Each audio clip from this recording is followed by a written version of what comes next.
মালিক জিজ্ঞাসা করে প্রতিদিন, বান্দা কি কারণে আমাকে ছেড়ে দিলা? হ্যাঁ, রাত 12টা বাজে তুমি ঘুমায় গেলা, মা ঘুমায় গেল, বাপ ঘুমায় গেল, বিবিও ঘুমায় গেছে, পাড়া পড়শি ঘুমায় গেছে। আল্লাহ বলেন, আমি তো ঘুমাই নাই বান্দা, আমিও তো ঘুমাই নাই। সারাদিনে আমিও তো জগৎটা পরিচালনা করছি, তবুও তো আমার কোনো ক্লান্তি নাই, আমি তো ঘুমাই নাই। কেন ঘুমাই নাই জানো বান্দা?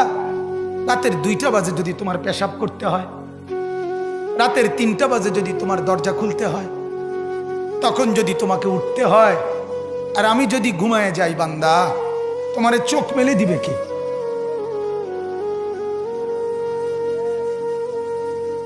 এই বাপ, চোখ মেলে দিবে কে?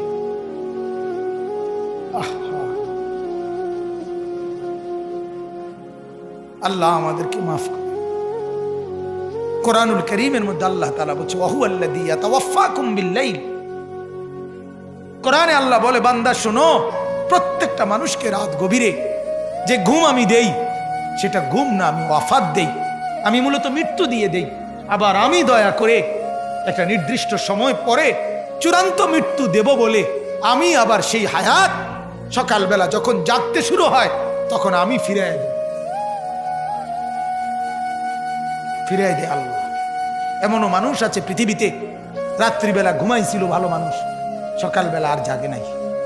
আমার একজন দূরসম্পর্কীয় চাচা আছে, প্রফেসর ছিলেন, ভালো মানুষ ছিলেন, রাত্রিবেলা জলজ্জান্ত মানুষ ঘুমাইছে, সকালবেলা আর দরজা খুলে দেখছে ওই মানুষটা জীবিত ছিল না, মারা গেছে। হতে পারে না? হতে পারে কিনা বলেন না?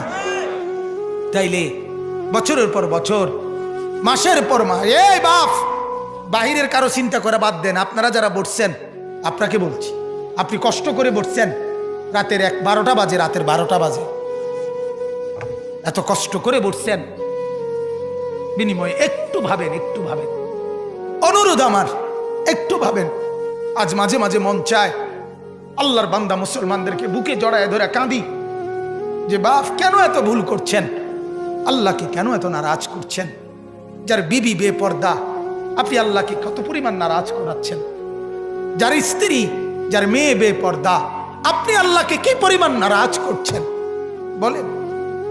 এক কুকুর মরলে, লাশ ফেলে রাখলে যেই দুর্গন্ধ ছড়ায়, সেই দুর্গন্ধে অল্প কিছু মানুষের কষ্ট হয় কিছুক্ষণ, কিন্তু এক নারী বেপর্দা হাঁটলে যে যুবকগুলোর চরিত্র নষ্ট হয়, সেই নারী এক মরা লাশওয়ালা কুত্তার চাইতেও বেশি দুর্গন্ধ ছড়ায়। কুকুরের দুর্গন্ধ এত বেশি ছড়ায় না, বেপর্দা নারীর দুর্গন্ধ যে পরিমাণ ছড়ায়। সে তো শত শত যুবক তার চরিত্র শেষ করে দিছে। এই সিনেমার নায়িকা নর্তকীরা উলঙ্গ আর ছবি আর বিবস্ত্র ছবি আর নাচ গানের এই ফুর্তি দেখিয়ে এরা হাজারো যুবকের চরিত্র গঠন করে না নষ্ট করে? কথা বলেন না কেন? এজন্য আমার শায়েখ আল্লামা মুফতি মুশতাকুর নবী সাহেব বলে, হাজারো মানুষের জীবন নষ্ট করে যে, এজন্য তার জীবনে কখনো সুখ ধরা দেয় না। এজন্য এই পৃথিবীর জরিফ এটা, আপনি জরিফ চালায়া দেখেন, যত সিনেমার নায়ক নায়িকা, এদের জীবনের মতো দুঃখী জীবন, ব্যক্তি জীবনের মতো কষ্টের জীবন আর কারো নাই। আপনি খবর লাগান, আপনি খবর লাগান, এদের মতো লাঞ্ছনা। কারণ হাজারো যুবককে নষ্ট করছে এই হাসি দিয়া, অথচ এই হাসি তার মূলত আসল হাসি না। এই হাসি যদি ল্যাবে অথবা ডায়াগনস্টিক সেন্টারে পরীক্ষা করায়, প্রত্যেকটা হাসির মধ্যে ফরমালিন পাওয়া যাবে। কি পাওয়া যাবে? ফরমালিন, ফরমালিন, ফরমালিন পাওয়া যাবে। এগুলা হাসি না, এগুলা ধোকা। ঠিক কিনা বলেন না? এগুলা ধোকা। আল্লাহ আমাদেরকে বুঝার তৌফিক দান করুক।